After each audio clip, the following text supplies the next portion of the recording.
ദൈവനാമം മഹത്വപ്പെടുമാറാകട്ടെ.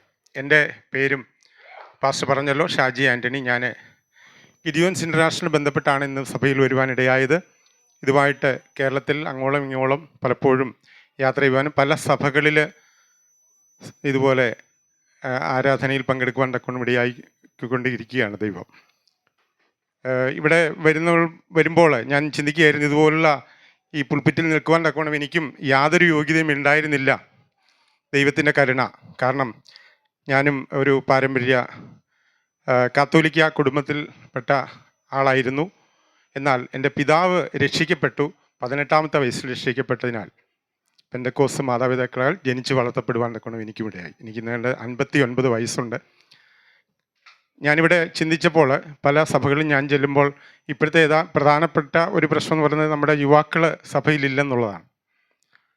ഞാനിവിടെ നിന്ന് ആലോചിച്ചപ്പോൾ യുവാക്കൾ സഭയിലില്ലാത്തത് എന്തുകൊണ്ടാണെന്ന് ഞാൻ പെട്ടെന്ന് ഇന്നിപ്പോൾ ഒരു വാക്യം എൻ്റെ മുന്നിൽ ഓർമ്മ വന്ന് അത് വായിച്ചിട്ട് ഞാൻ പെട്ടെന്ന് ഗിഡിയോൻസിനെ പറ്റി ചില കാര്യങ്ങൾ പറഞ്ഞ് ഒരു വചനവും വായിച്ചിരുന്നുള്ളൂ.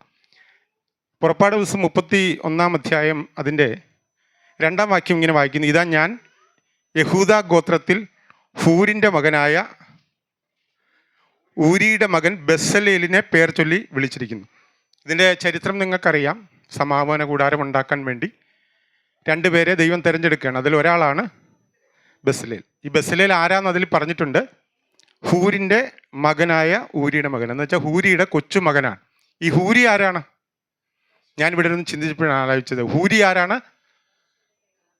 മോശയുടെ കൈ ഉയർത്തിപ്പിടിച്ച വ്യക്തിയാണ്. കാരണം അമാലേക്കുമായിട്ടുള്ള യുദ്ധത്തിൽ മോശയുടെ കൈ താഴുമ്പം മറ്റൊരു ജയിക്കും. അപ്പം മോശയുടെ കൈ ഉയർന്നിരിക്കുമ്പോഴൊക്കെ ഇസ്രായേൽ ജനം ജയിക്കും. അപ്പോൾ മോശയും ഒരു ഈ കൈ പിടിക്കാനായിട്ട് അഹരോനും ഹൂരും അപ്പുറത്ത് നിന്നു. അത് ഒരാളാണ് ഹൂര്. ഹൂരിൻ്റെ കൊച്ചുവൻ ഇപ്പം എവിടെ എത്തി? സമാപകനകൾ, അതായത് സഭ പണിയുന്ന വ്യക്തിയായിട്ട് മാറുകയാണ് ഇന്ന്. അതുകൊണ്ടാണ് യൂത്ത്സ് ഒന്നും ഇവിടെ ഇല്ലാത്തതെന്ന് ഞാൻ ചിന്തിക്കുക. എല്ലാവരും ചിലപ്പോൾ കുറ്റമായിട്ടാണ് പറയുന്നത്, യൂത്ത്സ് ഒന്നും ഇല്ലല്ലോ. എടാ, ദൈവം അനുഗ്രഹിച്ച പിന്നെ അവർക്ക് ഇവിടെ ഇരിക്കാൻ പറ്റുമോ? അവർ UK യിലും കാനഡയിലും ദുബായിലും യൂറോപ്പിലും പോവും. അപ്പം അതാണ് സംഭവിച്ചിരിക്കുന്നത്. നമ്മളും നമ്മുടെ പിതാക്കന്മാരെ, എൻ്റെ പിതാവ് സഭയ്ക്ക് വേണ്ടിയും ഈ സുവിശേഷത്തിന് വേണ്ടിയൊക്കെ ചെയ്തതുകൊണ്ടാണ് ഞാനിന്നിവിടെ നിൽക്കുന്നത്. അതുപോലെ നമ്മുടെ മക്കളും എന്തുവാ നമ്മൾ ചെയ്തതിൻ്റെ പ്രതിഫലം അനുഗ്രഹം പ്രാപിക്കുന്നതുകൊണ്ടാണ് ഇന്നിവിടെ ഇല്ലാത്തത്. അതെ, ഞാൻ പറയുന്നത്, ഇന്നിവിടെ കണ്ടപ്പോൾ നമ്മുടെ ആ കൊച്ചു പയ്യൻ ഇന്ന് രാവിലെ ഞാൻ കുറച്ച് നേരത്തെ എത്തിയത്. അപ്പം നോക്കുമ്പോൾ ഇവിടെ എല്ലാ കാര്യങ്ങളും ഇത് ഓൺ ചെയ്യുന്നു, മറ്റേ കണക്ഷൻ കൊടുക്കുന്നു, കേബിൾ എടുത്ത് കുത്തുന്നു. വളരെ ചെറിയൊരു പൈതൽ. അത് ഞാനും ഇതുപോലുള്ള പല സുവിശേഷ പ്രവർത്തനങ്ങളിൽ ശുശ്രൂഷകരെ സഹായിച്ചൊരു വ്യക്തിയാണ്. അതെ, നമ്മുടെ തലമുറ ഒരിക്കലും നശിച്ചു പോകുകയില്ല, അനുഗ്രഹിക്കപ്പെട്ടവരായി തീരും. ഒരു മൈക്ക് എടുത്ത് വെച്ചാൽ അനുഗ്രഹിക്കപ്പെട്ടവരായി തീരും. ഒരു തുള്ളി വെള്ളം കൊടുത്താൽ അനുഗ്രഹിക്കപ്പെട്ടവരായി തീരും. അതെ, നമ്മുടെ തലമുറ ഒരിക്കലും നശിച്ചു പോകത്തില്ല. ദൈവം അനുഗ്രഹിക്കും. ദൈവനാമത്തിന് മഹത്വം ഉണ്ടാകട്ടെ. വേറൊരു വാക്യം കൂടെ വായിച്ച് ഞാൻ എൻ്റെ കാര്യത്തിലേക്ക് കിടക്കുകയാണ്. രാജാക്കന്മാരുടെ പുസ്തകം 17-ാം അധ്യായം അതിൻ്റെ 7-ാം വാക്യം ഇങ്ങനെ വായിക്കുന്നു: എന്നാൽ ദേശത്ത് മഴ പെയ്യുകയാൽ കുറേ ദിവസം കഴിഞ്ഞ ശേഷം തോട് വറ്റിപ്പോയി. അപ്പോൾ അവന് യഹോവയുടെ അരുളപ്പാടുണ്ടായെന്തെന്നാൽ, നീ എഴുന്നേറ്റ് സീദോനോട് ചേർന്ന് സാരഫത്തിലേക്ക് ചെന്ന് അവിടെ പാർക്ക. നിന്നെ പുലർത്തേണ്ടതിന് അവിടെ ഉള്ള ഒരു വിധവയോട് ഞാൻ കൽപ്പിച്ചിരിക്കുന്നു. ഞാൻ ഈ വാക്യം വായിക്കുമ്പോൾ പലപ്പോഴും ഗിഡിയോൻസുമായിട്ട് ബന്ധപ്പെട്ട് ഈ വാക്യം വായിക്കാറുണ്ട്, ബന്ധപ്പെട്ട് ചേർക്കാറുണ്ട്. എന്ന് പറഞ്ഞാൽ ഞാൻ ചിന്തിക്കുന്നത്, ഈ തോട് ഒരു ദിവസം കൂടെ കഴിഞ്ഞാണ് വറ്റിയിരുന്നത്, എന്ത് സംഭവിച്ചേനെ? അതെ, ഒരു വിധവയും മകനും മരിക്കുകയല്ല, ആത്മഹത്യ ചെയ്തേനെ. വ്യക്തമായി പറഞ്ഞാൽ അങ്ങനെയാണ്. കാരണം അവർക്ക് പെട്ടെന്ന് മരിക്കാൻ പറ്റത്തില്ലല്ലോ, ആത്മഹത്യ ചെയ്തേ പറ്റൂ.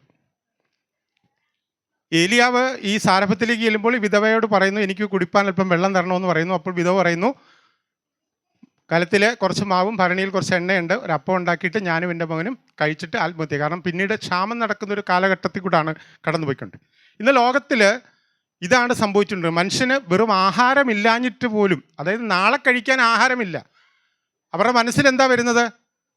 ആ മകനും അമ്മയും ആത്മഹത്യ ചെയ്യാൻ വേണ്ടി. ഇന്ന് ലോകത്തിൽ നടക്കുന്നത് ഇത് തന്നെയാണ്. ചെറിയ കാര്യങ്ങൾക്ക് പോലും ലോകജനത്തിന് മുൻപിലുള്ള വഴിയെന്ന് പറയുന്നത് ആത്മഹത്യയാണ്. നിങ്ങൾക്കറിയാമോ, കോവിഡിന് ശേഷം ലോകത്തിൽ ആത്മഹത്യാ നിരക്ക് വളരെയധികം കൂടിയിരിക്കുകയാണ്. ഏതാണ്ട് 15-20%. ഒന്ന് ആലോചിക്കുക, 15% ആത്മഹത്യ വർദ്ധിച്ചുകൊണ്ടിരിക്കുന്ന ഒരു കാലഘട്ടത്തിൽ കൂടെ നാം പോകും. കാരണം സൊല്യൂഷൻ, മനുഷ്യന്, ലോക ജനതയ്ക്ക് അവരുടെ മുമ്പിലുള്ള സൊല്യൂഷൻ എന്ന് പറയുന്നത് ആത്മഹത്യ മാത്രം. അതിനൊരു പരിഹാരം എന്ന് പറയുന്നത് എന്താണ്? ദൈവവചനമാണ്. ദൈവവചനത്തിന് മാത്രമേ ഇതിൽ നിന്ന് രക്ഷിക്കാൻ സാധിക്കത്തുള്ളൂ. ഇന്ന് ഇന്ത്യയിൽ ഏകദേശം 1 വർഷം ആത്മഹത്യ ചെയ്യുന്നവരുടെ കണക്കെന്ന് പറയുന്നത്, ഗവൺമെൻറ് കണക്ക് പ്രകാരം 1,65,000 പേരാണ് 1 വർഷം ആത്മഹത്യ ചെയ്യുന്നത്. അതിൽ ഞാൻ 1,65,000 എന്നൊക്കെ പറയുമ്പോൾ വളരെ ചെറിയ സംഖ്യ അല്ലേ? കാരണം 140 കോടി ജനങ്ങളുണ്ട് ഇന്ത്യയിൽ. 1,65,000 പേര് ആത്മഹത്യ ചെയ്യുന്നു. ഞാനിതിനെ 365 അരിച്ചു നോക്കിയപ്പോൾ ഒരു ദിവസം ആത്മഹത്യ ചെയ്യുന്നവരുടെ കണക്ക് ഏകദേശം 500 പേരാണ്. ഗവൺമെൻറ് കണക്കാർ 500 പേരാണ്. ഏകദേശം 3 ഇരട്ടി ആൾക്കാർ യഥാർത്ഥത്തിൽ ആത്മഹത്യ ചെയ്യുന്നുണ്ട്. ഏതാണ്ട് 1,500 പേര് ഒരു ദിവസം ആത്മഹത്യ ചെയ്യുന്നുണ്ട്. ഒന്ന് ആലോചിച്ച് നോക്കുക. നമ്മളിതിനെപ്പറ്റി ചിന്തിച്ചിട്ടുണ്ടോ? ഞാനിത് പറയാൻ കാര്യം എന്നെ ചിന്തിപ്പിച്ച മറ്റൊരു കാര്യമാണ്. ഈ ആത്മഹത്യ ചെയ്യുന്ന ആൾക്കാരിൽ ഏറ്റവും കൂടുതൽ പ്രായം എങ്ങനെയാണെന്ന് നോക്കിക്കഴിഞ്ഞാൽ 65 വയസ്സിന് മുകളിലുള്ളവരാണ് ഏറ്റവും കൂടുതൽ ആത്മഹത്യ ചെയ്യുന്നത്. നിങ്ങൾ ആരെങ്കിലും അത് ചിന്തിച്ചിട്ടുണ്ടോ? ഞാനത് വായിച്ചപ്പോഴാണ് ഇത് പറയണമെന്ന് ആഗ്രഹിച്ചത്. 65 വയസ്സിന് മുകളിലുള്ളവരാണ് ഏറ്റവും കൂടുതൽ ആത്മഹത്യ ചെയ്യുന്നത്. ഞാൻ വിചാരിച്ചിരുന്ന ചെറുപ്പക്കാരാണ്, അവർക്ക് വിവരമില്ല, കാരണം അത് ചിന്തിക്കാനുള്ള കഴിവില്ല ഒക്കെ എന്ന് ഞാൻ ചിന്തിച്ചിരുന്നു. എന്നാൽ 65 വയസ്സിന് മുകളിലുള്ളവരാണ്. അതിൻ്റെ യഥാർത്ഥ സത്യം എന്താണെന്ന് വെച്ചാൽ, ഇത്രയും കാലം ജീവിച്ചിരുന്നിട്ട് പോലും, ലോകത്തിലുണ്ടായിരുന്നിട്ട് പോലും ഒരു ദൈവവചനം ലഭിക്കുവാനോ, ഒരു ട്രാക്റ്റ് ലഭിക്കുവാനോ, ഒരു പാട്ട് കേൾക്കുവാനോ, ചിലപ്പോൾ അത് മതി മനുഷ്യനെ രക്ഷിക്കാൻ. ഒരു പാട്ട് മതി, ഒരു വാക്യം മതി കേൾക്കുവാൻ ആ വ്യക്തിക്ക് സാധിച്ചില്ല എന്നുള്ള. അതിനാരാ കുറ്റക്കാർ? നമ്മൾ ഓരോരുത്തരുമാണ്. നാം അറിയുന്ന സത്യം മറ്റുള്ളവരോട് പറയുവാൻ നാം കടപ്പെട്ടിരിക്കുന്നു. അത് എത്രത്തോളം നാം ചെയ്യുന്നുണ്ട്? നിങ്ങളെല്ലാം ചെയ്യുന്നവരാണ്. ഇന്ന് സഭകൾ വളരെയധികം ആ കാര്യത്തിൽ മുന്നിട്ട് നിൽക്കാൻ, പ്രത്യേകിച്ച് നിങ്ങളുടെ പാസ്റ്റർ അതിന് ഏറ്റവും കൂടുതൽ മുന്നിൽ നിൽക്കുന്ന ഒരു വ്യക്തിയാണെന്ന് എനിക്ക് അറിയാം. അതെ, നാം അറിഞ്ഞ സത്യം മറ്റുള്ളവരോട് പറയുവാൻ നാം ബാധ്യപ്പെട്ടിരിക്കുന്നു. അതെ, അതിന് പറ്റിയൊരു മിനിസ്ട്രിയാണ് ഗിദിയോൻ മിനിസ്ട്രി. ഇന്ന് അതാണ് സഹായിച്ചുകൊണ്ടിരിക്കുന്നത്. പാസ്റ്റർ പറഞ്ഞു, പലപ്പോഴും ഈ മിനിസ്ട്രിയിലെല്ലാം പലപ്പോഴും നമ്മൾ ട്രാക്റ്റ് കൊടുക്കുന്നതിൻ്റെ കൂട്ടത്തിൽ ഒരു ബൈബിളൂടെ കൊടുക്കാറുണ്ട്. ഗിദിയോൻസ് അതിനുവേണ്ടി സഹായിച്ചു കൊണ്ടിരിക്കുന്നു. ഇന്ന് ലോകത്തിൽ അതെ ഏറ്റവും കൂടുതൽ സുവിശേഷത്തിന് സഹായിയായിട്ടിരിക്കുന്നത് ഗിദിയോൻ ബൈബിളാണ്. ഇന്ന് ഏകദേശം ഗിദിയോൻസ് ഇൻ്റർനാഷണൽ മിനിസ്ട്രി എന്ന് പറയുന്നത് ഇതൊരു സഭയല്ല, ഇത് രക്ഷിക്കപ്പെട്ട ജനങ്ങളുടെ ഒരു കൂട്ടായ്മയാണ്. ഇന്ന് ഏകദേശം 200 രാജ്യങ്ങളിൽ ഇതിൻ്റെ പ്രവർത്തനം നടന്നുകൊണ്ടിരിക്കും. കഴിഞ്ഞ 120 വർഷമായി ഇതിൻ്റെ പ്രവർത്തനം ആരംഭിച്ചിട്ട്. കഴിഞ്ഞൊരു വർഷം ഇന്ത്യയിൽ ഏകദേശം 65 ലക്ഷം പുതിയ നിയമത്തിൻ്റെ കോപ്പി സൗജന്യമായി കൊടുക്കുവാൻ തക്കോണം ദൈവമിടയാക്കി. അതാണ് ഗിദിയോൻ മിനിസ്ട്രി ചെയ്തുകൊണ്ടിരിക്കുന്നത്. ഗിദിയോൻ മിനിസ്ട്രിയുടെ ആപ്തവാക്യം എന്ന് പറഞ്ഞാൽ വിൻ പീപ്പിൾ ഫോർ ക്രൈസ്റ്റ്. ഇതാണ് ഞങ്ങളുടെ വാചകം, വിൻ പീപ്പിൾ ഫോർ ക്രൈസ്റ്റ്. ദൈവം ജനത്തെ നേടുക, യേശുവിനായി ജനത്തെ നേടുക എന്നുള്ള ശുശ്രൂഷയാണ് ഗിദിയോൻ മിനിസ്ട്രി ചെയ്തുകൊണ്ടിരിക്കുന്നത്. ഞാൻ പറഞ്ഞു, ഇതിനൊരു സഭയില്ല. ഇത് സഭയുടെ ഒരു നീട്ടപ്പെട്ട കൈയായി പ്രവർത്തിച്ചുകൊണ്ടേയിരിക്കുന്നു. പല സഭകളിലുള്ള അംഗങ്ങളാണ് ഇതിന് മെമ്പേഴ്സായിട്ടുള്ളത്. ഡിസ്ട്രിബ്യൂഷൻ്റെ കാര്യം ഞാൻ പറഞ്ഞു കഴിഞ്ഞു. അതെ, പല രീതിയിൽ ഞങ്ങൾ ഡിസ്ട്രിബ്യൂഷൻ ചെയ്തുകൊണ്ടിരിക്കും. സൗജന്യമായിട്ട് വേദപുസ്തകം കൊടുത്തുകൊണ്ടിരിക്കുന്നു. ഇന്ന് ഇന്ത്യയിൽ ഏകദേശം 26 ഭാഷകളിൽ പുതിയ നിയമം പ്രിൻ്റ് ചെയ്ത് കൊടുത്തുകൊണ്ടിരിക്കുകയാണ്. അതിൽ ഒരു 2 ഭാഷയിലുള്ള കോപ്പി എൻ്റെ കയ്യിലുണ്ട്. അത് പ്രത്യേകത ഉള്ളതുകൊണ്ട് 2 കൊണ്ടുവന്നാണ്. ഒന്ന് ഇതാണ്, നവ നിയം എന്നാണ് ഇംഗ്ലീഷിൽ എഴുതിയിരിക്കുന്നത്. ഇത് സംതാലി എന്ന ഗോത്രവർഗ ഭാഷയാണ്. അതിന് ലിപിയില്ല, എഴുതാൻ പറ്റില്ല. അപ്പോൾ റോമനൈസ്ഡ് ചെയ്ത് എഴുതിയിരിക്കുകയാണ്. സംതാലി എന്ന ഗോത്ര ഭാഷയിൽ ഞങ്ങളിന്ന് ഗിദിയോൻസ് ഇൻ്റർനാഷണൽ ബൈബിൾ ഇറക്കുന്നുണ്ട്. ഇത് കൂടാതെ 25 ഭാഷകൾ, ടോട്ടൽ 26 ഭാഷകളിൽ ഇന്ന് ഇന്ത്യയിൽ ഗിദിയോൻസിൻ്റെ ബൈബിൾ ലഭ്യമാണ്. അതുകൂടാതെ ഒരെണ്ണം ഉള്ളത് നിങ്ങൾ കണ്ടല്ലോ, ഇത് തലതിരിച്ചാൽ വായിക്കേണ്ടത് ഉറുദുവാണ്. ഉറുദുവിലും ഉണ്ട് ഗിദിയോൻസിൻ്റെ ബൈബിള്. അതെ, ദൈവം ഇങ്ങനെ ഗിദിയോൻ മിനിസ്ട്രി ഈ സുവിശേഷത്തിനെ സഹായിച്ചുകൊണ്ടിരിക്കുന്നു. ഞങ്ങൾ ഇതുപോലുള്ള സഭകളിൽ വരുന്നതിൻ്റെ പ്രധാനപ്പെട്ട ഉദ്ദേശം 3 പ്രധാനപ്പെട്ട ഉദ്ദേശമാണ്. ഒന്ന്, നിങ്ങളുടെ പ്രാർത്ഥന. ഈ നാളുകളിൽ പലവിധ പ്രതിസന്ധിയിൽ കൂടെയാണ് ഗിദിയോൻ മിനിസ്ട്രിയും പൊയ്ക്കൊണ്ടിരിക്കുന്നത്. പലയിടത്തും നേരെ ഡിസ്ട്രിബ്യൂട്ട് ചെയ്യാൻ അനുവാദം. Fire station, police station, hotel റൂമുകളിൽ ഫുൾ ബൈബിൾ ഇംഗ്ലീഷിൻ്റെ ഞങ്ങൾ പ്ലേസ് ചെയ്യാറുണ്ട്. ഈ പറഞ്ഞ 200 രാജ്യങ്ങളിൽ എവിടെ ചെന്നാലും 3 സ്റ്റാറിന് മുകളിലുള്ള ഹോട്ടലിൽ ചെന്നാൽ ഒരുപക്ഷെ നിങ്ങൾക്ക് കാണുവാൻ സാധിക്കും. പലരും ഞങ്ങൾക്ക് ഇതൊക്കെ എടുത്തിട്ട് ഫോട്ടോ അയച്ചു തരാറുണ്ട്. ഇതുപോലെ ഞങ്ങൾ ചെന്നപ്പോൾ ഹോട്ടലിൽ ഗിദിയോൻ്റെ ബൈബിൾ കിട്ടി കണ്ടു എന്നൊക്കെ പറഞ്ഞ്. അതെ, അത് സാക്ഷി പറയാനാണെങ്കിലും തന്നെ എനിക്ക് ഒത്തിരി സാക്ഷികളുണ്ട്, അങ്ങനെയുള്ള സാക്ഷികൾ. പക്ഷേ ഇന്ന് ഞാൻ സാക്ഷി പറയുവാനായിട്ട് സമയമെടുക്കുന്നില്ല, സമയക്കുറവിനാൽ എടുക്കുന്നില്ല. അതെ, അതുകൂടാതെ ഞങ്ങൾ കൊടുക്കുന്ന ഒരു കാര്യമാണ് സ്റ്റോള് വാടകയ്ക്ക് എടുത്തിട്ട്, അതുപോലെ ഫെയർ ആൻഡ് ഫെസ്റ്റിവലിൽ സ്റ്റോള് ഞങ്ങൾ വില കൊടുത്ത് വാങ്ങി അവിടെ ബൈബിള് ഡിസ്ട്രിബ്യൂട്ട് ചെയ്യാറുണ്ട്. ഇപ്പോൾ കഴിഞ്ഞ ഒരു മാസം നിങ്ങൾക്കറിയാം, കല്ലൂർ ഇൻ്റർനാഷണൽ സ്റ്റേഡിയത്തിൽ മനോരമ ഫിയസ്റ്റ വനിതാ ഫെസ്റ്റിവൽ നടന്നിരുന്നു. അവിടെ ഞങ്ങളൊരു സ്റ്റോൾ എടുത്തു. 10-12 ദിവസത്തോളം അവിടെ ഡിസ്ട്രിബ്യൂട്ട് ചെയ്യാൻ ഇടയായി. വർഷം 20,000 ബൈബിള് കൊടുക്കുവാൻ വേണ്ടി സാധിച്ചു. ഒരു ബുദ്ധിമുട്ടും ഇല്ലാതെ വരുന്നവർക്ക് ഫ്രീ, സൗജന്യമായിട്ടെന്ന് പറയുമ്പോൾ പലരും ഓടി വന്ന് വാങ്ങുന്ന ആൾക്കാരെ ഞങ്ങൾക്ക് കാണുവാൻ സാധിക്കുന്നുണ്ട്. കാരണം വായിക്കണമെന്ന് ആഗ്രഹിച്ച് ബൈബിൾ ലഭിക്കാതിരിക്കുന്ന എത്രയോ പേരുണ്ട്. അതെ, അങ്ങനെ കൊടുക്കുവാൻ വേണ്ടി സാധിച്ചു. അതിന് മുമ്പ് തന്നെ ഇൻ്റർനാഷണൽ ബുക്ക് ഫെയർ, അതിൽ 8,000-ഓളം ബൈബിൾ കൊടുത്തു. ഗവർണർ ഇത് ഉദ്ഘാടനം ചെയ്യാൻ വന്നപ്പോൾ ഞങ്ങൾ അദ്ദേഹത്തിൻ്റെ പേരെഴുതി ഒരു ബൈബിൾ, ഡിഗ്നിറ്ററി ബൈബിൾ എന്ന് പറയും ഗിദിയോൺസിന്, ഞങ്ങൾ നേരത്തെ തന്നെ പേരെഴുതിയിട്ട് ഒരു ഫുൾ ബൈബിള് കൊടുത്തു. നമ്മുടെ പല ലീഡേഴ്സും ഗിദിയോൺസിന് ബൈബിൾ നമ്മൾ അനുഗ്രഹിക്കട്ടെ മിനിസ്ട്രിക്ക് വേണ്ടി തുടർന്നും പ്രാർത്ഥിക്കണമെന്ന് അപേക്ഷിക്കുന്നു. ഒരു വാക്യം വായിച്ചുകൊണ്ട്, സമയക്കുറവിനാൽ ഒരു വാക്യം പെട്ടെന്ന് വായിച്ച് ഇരിക്കുവാൻ ഞാൻ ആഗ്രഹിക്കുകയാണ്. മർക്കോസിൻ്റെ സുവിശേഷം 13-ാം അധ്യായം 13-ാം വാക്യം. മർക്കോസിൻ്റെ സുവിശേഷം 13:13.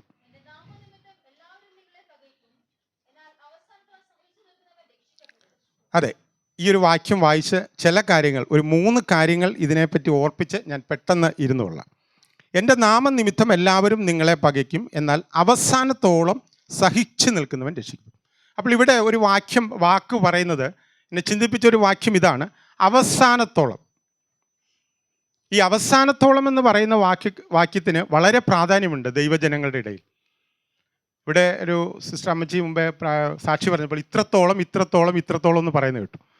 ഞാൻ പലപ്പോഴും നമ്മൾ ഉപയോഗിക്കുന്ന ഒരു വേർഡാണ് ഇത്രത്തോളം. ഇത്രത്തോളം ദൈവം എന്നെ നടത്തി, ഇത്രത്തോളം ദൈവം എന്നെ സഹായിച്ചു, ഇത്രത്തോളം കാത്തു, ഇത്രത്തോളം. അതുപോലെ ഒരു വാക്യമാണ് അവസാനത്തോളം. നമ്മൾ ഈ അവസാനത്തോളം എന്നുള്ള വാക്കിന് അത്രത്തോളം പ്രാധാന്യമുണ്ട്. നമ്മൾ ഈ രക്ഷയൊക്കെ പ്രാപിച്ചു, ദൈവജനങ്ങളുടെ കൂട്ടത്തിൽ ദൈവജനമായിട്ട് നിലനിന്ന് എന്ത് ചെയ്യണം? അവസാനത്തോളം ഇതെല്ലാം ചെയ്തില്ലെങ്കിൽ നമ്മുടെ ഈ യാത്ര വൃഥാവാകും. അതുകൊണ്ടാണ് അവസാനത്തോളം സഹിച്ചു നിൽക്കുന്നവൻ രക്ഷിക്കപ്പെടുന്നത്.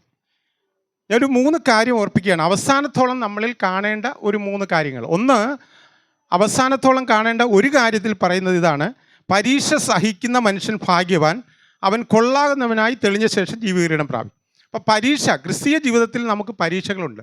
ഈ പരീക്ഷ അവസാനം വരെ നാം സഹിച്ചേ പറ്റത്തുള്ളൂ. അല്ലെങ്കിൽ അതിനെ അതിജീവിച്ചാൽ മാത്രമേ നമുക്ക് രക്ഷയുണ്ടാവൂ. ഈ പരീക്ഷ സഹിക്കുന്ന കാര്യങ്ങൾ വരുമ്പോൾ നാം പലപ്പോഴും പതറിപ്പോകുന്ന അവസ്ഥയുണ്ട് നമ്മുടെ ജീവിതത്തിൽ. പലപ്പോഴും ക്രിസ്തീയ ജീവിതം എന്ന് പറയുമ്പോൾ പരീക്ഷകൾ നിറഞ്ഞു തന്നെയാണ്. ഒരുത്തൻ രക്ഷിക്കപ്പെട്ട് കഴിയുമ്പോഴാണ് പരീക്ഷ ആരംഭിക്കുക. അതുവരെ സത്യം പറഞ്ഞാൽ ഒരു പരീക്ഷ അവനില്ല. അതൊന്നും പറയാൻ നേരമില്ല, ഞാനതുകൊണ്ട് വിശദീകരിക്കുന്നില്ല. അതെ, പരീക്ഷ സഹിച്ച് അന്ത്യത്തോളം നിലനിൽക്കണം. അതിലൊരു കാര്യം ഓർപ്പിക്കാൻ വേണ്ടി മാത്രമാണ് ഞാനത് പറഞ്ഞത്. അതെ, എഫേസ്യർ ലേഖനം 6:11 ഇങ്ങനെ വായിക്കുന്നു. 6:11 വായിച്ചാട്ട്. എഫേസ്യർക്ക് എഴുതിയ ലേഖനം 6:11 മതി. പിശാചിൻ്റെ തന്ത്രങ്ങളോട് എതിർത്ത് നിൽക്കണം. പരീക്ഷ ജയിക്കണമെങ്കിൽ ആദ്യം വേണ്ട അതാണ്. ആരാണ് ഈ പരീക്ഷ കൊണ്ടുവരുന്നത്? പിശാചാണ് പരീക്ഷ കൊണ്ടുവരുന്നത്. ദൈവമാണ് പരീക്ഷ കൊണ്ടുവരുന്നതൊക്കെ നമ്മൾക്ക് തെറ്റിദ്ധരിക്കാറുണ്ട്. പരീക്ഷ കൊണ്ടുവരുന്ന പിശാചാണ്. എന്നാൽ ദൈവം അനുവദിക്കുന്നെന്ന് മാത്രമേ ഉള്ളൂ. അത് വ്യക്തമായിട്ട് നിങ്ങൾക്കറിയാം. അപ്പോൾ പരീക്ഷ സഹിക്കേണ്ടത് അവസാനത്തോളമാണ്. അവസാനത്തോളം പരീക്ഷ സഹിച്ചില്ലെങ്കിൽ ഇടയ്ക്ക് ഇട്ടിട്ട് പോയിട്ട് എന്താ കാര്യം? ഫൈനൽ എക്സാമിനേഷൻ എഴുതാതെ അടുത്തൊരു ഗ്രേഡിലേക്ക് നമുക്ക് പോകാൻ സാധിക്കത്തില്ല. ഓണപ്പരീക്ഷ മാത്രം എഴുതിയാൽ പോരാ. ക്രിസ്തീയ ജീവിതത്തിൽ അതിനാണ് തന്ത്രങ്ങളോട്, അതാണ് ഞാൻ പറഞ്ഞത്, പിശാചിൻ്റെ തന്ത്രങ്ങളോട് എതിർത്ത് നിൽക്കുക. അപ്പോൾ പിശാച് ആയുധം ധരിച്ച് നിൽക്കുന്നത് നമ്മൾ വിചാരിച്ചേക്കുന്ന എല്ലാവരും. ആയുധം ധരിച്ചിരിക്കുന്ന ആരാ? നമ്മളാ. സർവായുധ വർഗം ദൈവം നമുക്ക് തന്നിട്ടുണ്ട്. അതൊന്നും വിശദീകരിക്കാൻ സമയമില്ലല്ലോ. സർവായുധ വർഗം ധരിച്ചു ഇരിക്കുന്ന നമ്മളോട് എതിർക്കുന്ന പിശാചിന് തന്ത്രം മാത്രമേ ഉള്ളൂ. അതാണ് നമ്മൾ മനസ്സിലാക്കാത്തൊരു കാര്യം. ഇന്ന് സഭകളിലും വിശ്വാസികളുടെ ഇടയിലും പിശാച് എന്തോ കൊണ്ടുവരുന്നത്? തന്ത്രമാണ്. ഈ തന്ത്രം പിശാചിന് ജയിക്കാൻ നമ്മൾ ആയുധം ധരിച്ച് നിൽക്കുക എന്ന് നാം പലപ്പോഴും മറന്നു പോവുകയാണ്. നമ്മുടെ വിചാരം പിശാചാണ് ആയുധമൊക്കെ ധരിച്ച് നിൽക്കുന്നത്, അവൻ ഇപ്പം വെട്ടും അല്ലേ, കുത്തും എന്നൊക്കെ നമ്മൾ പേടിക്കുന്നു. ഇല്ല ദൈവജനമേ, നമ്മുടെ കയ്യിലാണ് ഈ ആയുധമല്ല ഉള്ളത്. ആയുധത്തെ പറ്റി പ്രസംഗിക്കാനാണെങ്കിൽ ഒരു ദിവസം പ്രസംഗിച്ചാലും തീരത്തില്ല. അത് ആയുധം വർഗം ധരിച്ചു നിൽക്കുന്ന നമുക്ക് പിശാചിനോട് എതിർക്കാൻ സാധിക്കും. അന്ത്യത്തോളം ആ പരീക്ഷ ജയിച്ചാൽ നമുക്ക് രക്ഷ പ്രാപിപ്പാൻ സഹായിക്കും. രണ്ടാമത്തെ ഒരു കാര്യമെന്ന് പറയുന്നത് മത്തായിയുടെ സുവിശേഷം 24:12 അധർമ്മം പെരുകുന്നതുകൊണ്ട് അനേകരുടെ സ്നേഹം തണുത്തു പോകും. ഇന്ന് നമ്മുടെ ഇടയിലുള്ളൊരു പ്രശ്നം അത് തന്നെയാണ്, സ്നേഹം തണുത്തു പോവുക. കാരണം നമ്മളെ രക്ഷിച്ച നാളുകളിലുള്ള സ്നേഹം ഇന്നുണ്ടോ എന്ന് ചോദിച്ചു കഴിഞ്ഞാൽ എനിക്കും ഇല്ല, നിങ്ങൾക്കും ഇല്ലാത്തൊരവസ്ഥയാണ് അല്ലേ? സ്നേഹം തണുത്തു പോകുന്ന അവസ്ഥ. കാരണം രക്ഷിക്കപ്പെട്ട് വരുന്നുണ്ടെ ഞാൻ പലരെയും കണ്ടിട്ടുണ്ട്. കാരണം ഞാൻ പറഞ്ഞല്ലോ, ഇതിൽ തന്നെ ജനിച്ചു വളർന്നുകൊണ്ട് രക്ഷിക്കപ്പെട്ട് വരുന്ന കാലഘട്ടത്തിൽ ആ ഒരു ബ്രദറെ നോക്കിയറിയാം, എല്ലാവരോടും നടന്ന് സഭായം കഴിയുമ്പോൾ സ്തോത്രം സ്തോത്രം സ്തോത്രം എന്ന് പറഞ്ഞു പോകും. കൈ കൊടുത്ത് ചുംബനം കൊടുത്ത് കെട്ടിപ്പിടിച്ചിട്ടൊക്കെ പോകത്തുള്ളൂ. കുറേ നാൾ കഴിയുമ്പോൾ എന്ത് വരും? കൈ കൊടുക്കും, സ്തോത്രം ബ്രദർ. പിന്നെ കുറേ നാൾ കഴിയുമ്പോൾ എന്തായും? സ്തോത്രം ബ്രദർ. കൈ ഇങ്ങനെ ഉയർത്തിയിട്ട് പറയും, കൈ കൊടുക്കത്തില്ല.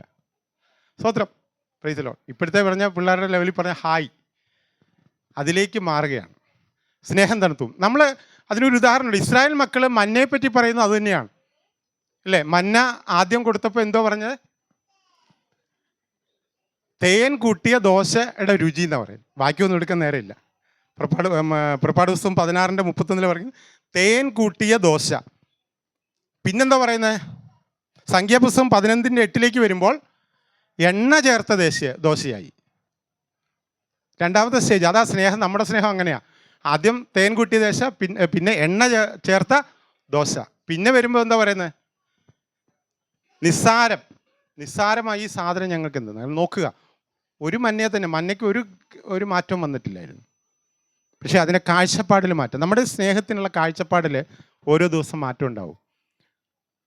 കുറേ നാൾ നമ്മൾ ഓരോ വചനങ്ങൾ കേൾക്കുമ്പോൾ ഈ വചനമൊക്കെ ഞങ്ങൾ എത്ര കേട്ടാ പാസ്റ്റർ പ്രസംഗിക്കും. ചിലപ്പോൾ നമ്മൾ മനസ്സിൽ വിചാരിക്കും, ഈ വചനമൊക്കെ ഞാൻ എത്ര കേട്ടതാണ്, പാസ്റ്റർ ഇപ്പോൾ ഈ വചനം കൊണ്ട് വന്നിരിക്കുക. എന്നാൽ വചനത്തിൻ്റെ പ്രാധാന്യം എന്ന് പറയുന്നത് നമ്മൾ എത്ര കേട്ടാലും അത് നമ്മൾ പ്രവർത്തിക്കുന്നൊരു കാര്യമാണ് വചനം.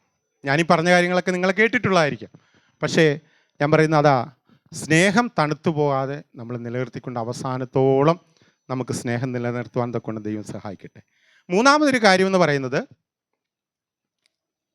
എബ്രായർ ലേഖനം 3:14 ഇങ്ങനെ വായിക്കുന്നു: ആദ്യ വിശ്വാസം അവസാനത്തോളം മുറുകെ പിടിച്ചുകൊണ്ട്. അപ്പോൾ മൂന്നാമത്തെ ഒരു കാര്യം എനിക്ക് ഓർപ്പിക്കാനുള്ളത്, ഞാൻ പറഞ്ഞല്ലോ 3 കാര്യം മാത്രമേ, ഒത്തിരി കാര്യങ്ങളുണ്ട്, അതിൽ 3 കാര്യം മാത്രമേ ഓർപ്പിക്കുള്ളൂ. അവസാനം പറയുന്നു ആദ്യ വിശ്വാസം.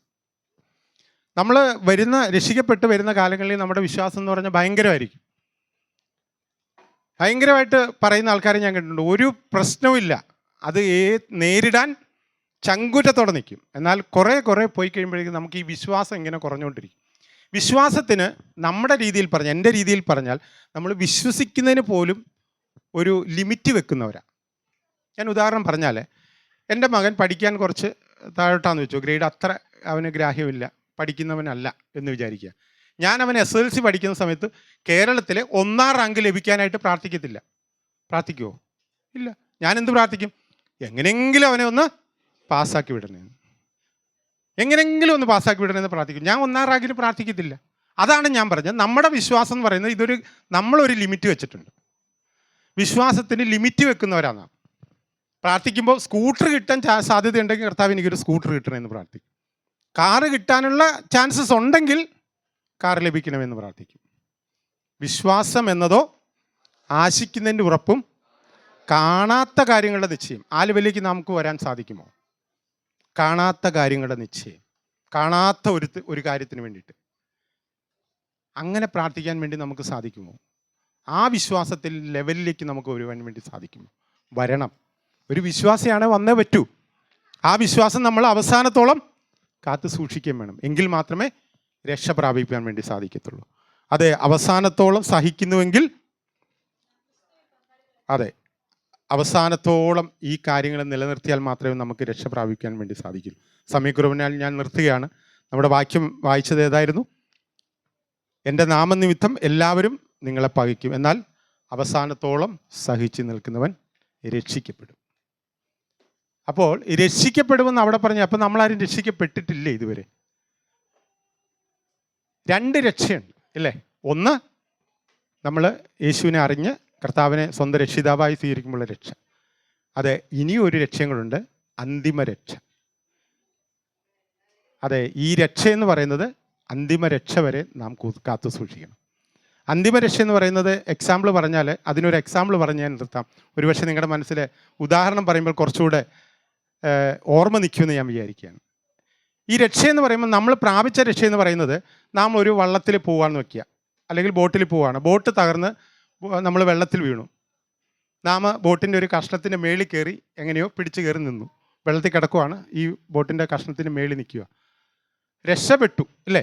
നമ്മൾ കടലിലേക്ക് പോകാതെ, അതാണ് നമ്മുടെ രക്ഷ എന്ന് പറയുന്നത്. ശരിക്കും പറയാൻ നമ്മൾ ഈ കടലിൻ്റെ ആഴക്കടലിലേക്ക്, ലോകത്തിലേക്ക് പൊക്കൊണ്ടിരുന്ന അവസ്ഥയിൽ ദൈവം നമുക്ക് ഒരു രക്ഷ തന്നു. യേശുവിനെ അറിയാൻ പറ്റിയിടയായി. തടിയുടെ മേളിൽ നമ്മൾ ഇരിക്കുക.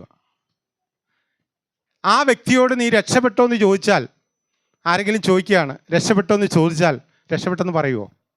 ഇല്ല. രക്ഷപ്പെട്ടെന്ന് എപ്പോഴാണ് പറയുന്നത്? എങ്ങനെയെങ്കിലും കയ്യും കാലും വിട്ട് അടിച്ച് തുഴഞ്ഞ് കരയിലെത്തിക്കഴിഞ്ഞാൽ ഹാവൂ, ഞാൻ രക്ഷപ്പെട്ടെന്ന് പറയും. ഇത് തന്നെയാണ് ക്രിസ്തീയ ജീവിതത്തിൽ. നാം ഇപ്പോൾ തടിയുടെ മേളിലായിട്ടുള്ളൂ. നമുക്കൊരു ശുഭ തുറമുഖം ക്രിസ്തു വെച്ചിട്ടുണ്ട്. ആ ശുഭ തുറമുഖത്ത് എത്തുക എന്നുള്ളത് നമ്മുടെ ഓരോരുത്തരുടെയും ഉത്തരവാദിത്വമാണ്. അതാണ് രക്ഷ. അന്തിമ രക്ഷ എങ്ങനെ പ്രാപിക്കണം? ക്രിസ്തീയ ജീവിതം ഉപമിച്ചിരിക്കുന്ന ഇതിലൂടെയാണ്. കടലും കാറ്റും ഒക്കെയുള്ള ഈ ലോകത്തിൽ നാം ജീവിക്കുകയാണ്. ഇതിനെയൊക്കെ തരണം ചെയ്ത് തടിയുടെ മേളിൽ ഇരിക്കുക എന്നുള്ളൊരു ചിന്ത നമ്മുടെ ജീവിതത്തിൽ എപ്പോഴും ഉള്ളത് നല്ലതാണ്. ആ അന്തിമ രക്ഷ പ്രാപിപ്പാനാണ് ദൈവം നമ്മളെ വിളിച്ചിരിക്കുന്നത്. അന്തിമ രക്ഷ പ്രാപിപ്പാൻ തൊക്കണം ദൈവം നമുക്ക് സഹായിക്കട്ടെ എന്ന് പറഞ്ഞുകൊണ്ട് ഞാൻ എൻ്റെ വാക്കുകൾ നിർത്തുന്നു. ദൈവം അനുഗ്രഹിക്കട്ടെ. Praise the Lord.